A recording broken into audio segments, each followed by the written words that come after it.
For over 200 years, one family has shaped global finance from the shadows, funding wars, influencing economies, and building a banking empire powerful enough to shape nations. Some call them financial masterminds. Others believe they pull the strings of history. But who are the Rothschilds? How did they rise from a Frankfurt ghetto to control global finance? And more importantly, how did they survive when others collapsed? This isn't just a story about money. It's a story about power, secrecy, and the financial dynasty that changed the world. In the late 1700s, Meyer Amschel Rothschild was born into poverty in Frankfurt's Jewish ghetto, where strict laws barred Jews from owning land or entering elite trades. But Meyer wasn't built for mediocrity. His breakthrough? Gold trading. Instead of dealing in low-margin goods, he became a financial broker for Prince William of Hesse-Kassel, one of Europe's wealthiest noblemen. But Meyer didn't just trade. He front-ran before the term even existed, buying up gold before selling it at a markup. By 1782, Meyer had built a small fortune, but being rich wasn't enough. He wanted control. He transitioned from merchant to banker, not just moving money but controlling its flow.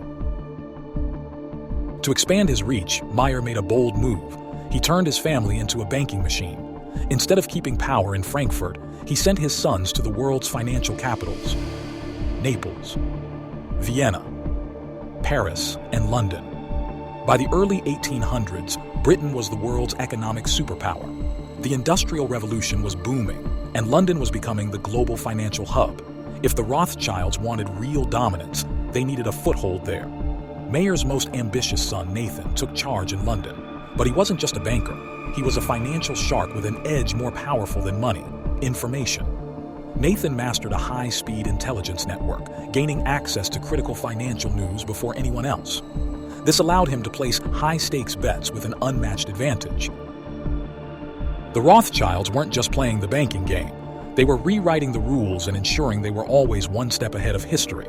Nathan Rothschild arrived in London with £20,000, determined to multiply it fast. The booming textile industry provided the perfect opening.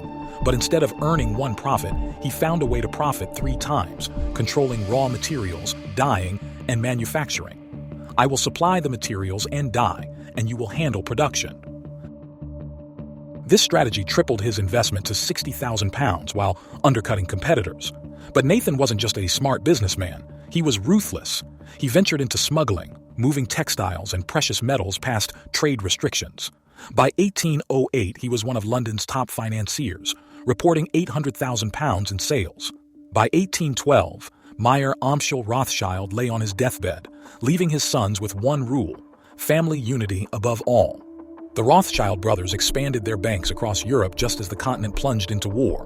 Britain faced a problem: how to finance war without economic collapse. Nathan saw his biggest opportunity. In 1814, the Duke of Wellington needed massive amounts of French currency to fund his advance against Napoleon. At the same time, the East India Company had £800,000 in gold to offload. Nathan moved first. He bought it all. The British government soon came knocking, desperate for the gold but with no way to transport it to Wellington's forces. Nathan orchestrated the entire operation, moving gold across borders and ensuring Britain had the financial firepower to win the war. That was the best business I ever did. This wasn't just a war deal. It was a masterclass in financial positioning. By the mid-1800s, as wars raged across Europe, one thing was clear: the foreign exchange market was the new battlefield, and the Rothschilds controlled it. To start a war, you need money, and if you lose, you need even more. The Rothschilds mastered both sides, turning wars into high-stakes financial opportunities. Their banking network across Europe made them the go-to financiers for governments desperate for cash. While banks charged 8% fees on war financing, the real power wasn't in commissions, it was in information. They built one of the fastest intelligence networks, using private couriers and secret communication lines, ensuring they always knew before the competition. This gave them an edge in foreign exchange markets, where they bet on war outcomes, speculated on currencies, and manipulated financial markets. Nathan Rothschild became the richest man in the world, until his sudden death in 1836 at just 58 years old. His passing shook financial markets, but the dynasty didn't collapse. Unlike other financial empires, the Rothschilds had built a decentralized system designed to thrive without a single leader. The next in line, James Rothschild in Paris. By the 1840s, government bonds and war financing were still lucrative, but competition was growing. James needed a new advantage, and he found it in railroads. Railroads weren't just transportation. They were revolutionizing trade, fueling industrial growth and connecting economies. Throughout the 1840s, the Rothschilds poured capital into railway projects, earning massive profits from commissions, bond trading, and shareholding. But their strategy was even smarter. They rarely used their own money. Instead, they perfected syndication, pooling investor funds and minimizing their own risk while maximizing control. By now, the Rothschilds were more than bankers. They were industrialists, power brokers, and architects of Europe's economic expansion. While the Rothschilds' wealth soared, the Industrial Revolution deepened economic inequality. The rich thrived, but the working class suffered. By the 1840s, France was drowning in debt after consecutive war defeats. Public anger turned toward the bankers, and the Rothschild Bank in Paris was on the verge of collapse. James Rothschild turned to London, seeking a lifeline from his nephew, Lionel Rothschild. Despite the financial risk, Lionel stepped in, securing a crucial loan that saved the dynasty's European banking empire. But Lionel had bigger ambitions. He wanted political power. In 1847, Britain had removed most legal restrictions on Jews, allowing Lionel to run for parliament. He won, but was barred from taking his seat unless he swore an oath on the New Testament. He refused, insisting on swearing only on the Old Testament. His years-long battle led to a historic change in British law. In 1858, Lionel became the first Jewish member of Parliament, cementing the Rothschilds' influence in government. While the Rothschilds fought to maintain control, a new banking empire was emerging. Junius Morgan, founder of what would become J.P. Morgan and Company. Junius understood that financing wars was the key to global financial dominance. In 1870, the Franco-Prussian War erupted, fueled by Prussian Chancellor Otto von Bismarck, a ruthless strategist seeking to unify Germany through war. The Rothschilds saw the writing on the wall. Betting against Bismarck was too risky, so they refused to finance France. But Junius Morgan saw an opening, and he took it. The battle for financial supremacy was about to change forever. The Rothschilds refused to finance France, seeing the Franco-Prussian War as a losing bet. But Junius Morgan saw opportunity, not risk. He quickly raised £10 million for the French army, securing access to U.S. weapons, knowing that war debt, not victory, was his real payday. In 1871, France lost, signing the Treaty of Frankfurt, ceding land to Germany. But instead of defaulting, France shocked the world by prepaying its debt in 1873. Junius Morgan walked away with a £1.5 million profit, a fortune that elevated his firm into global banking's top ranks. The House of Morgan had arrived. As Morgan's power grew, the Rothschilds struggled to maintain dominance. The death of James Rothschild in 1868 weakened family control, forcing them to diversify. 37% of their portfolio went into Egyptian investments. They financed Indian railroads. They expanded into colonial markets. But Europe was no longer the future. America was. By the late 19th century, the U.S. was transforming. The Transcontinental Railroad was completed in the 1869. Industrial giants emerged, Vanderbilt with railroads, Carnegie with steel, and Rockefeller with oil. Wall Street was becoming the new financial capital. At first, the Rothschilds dismissed America as too chaotic, but Morgan's rise and Wall Street's power shift forced them to reconsider. And when it came to banking profits, nothing was more lucrative than a financial crisis. By 1893, America's railroad boom had turned into a bubble. Overbuilding and speculation led to a catastrophic market collapse. Railroads failed, businesses shut down, unemployment soared. At the time, the US dollar wasn't the world's reserve currency. The British pound was. President Grover Cleveland refused to print more money or stimulate the economy, leaving gold reserves dangerously low.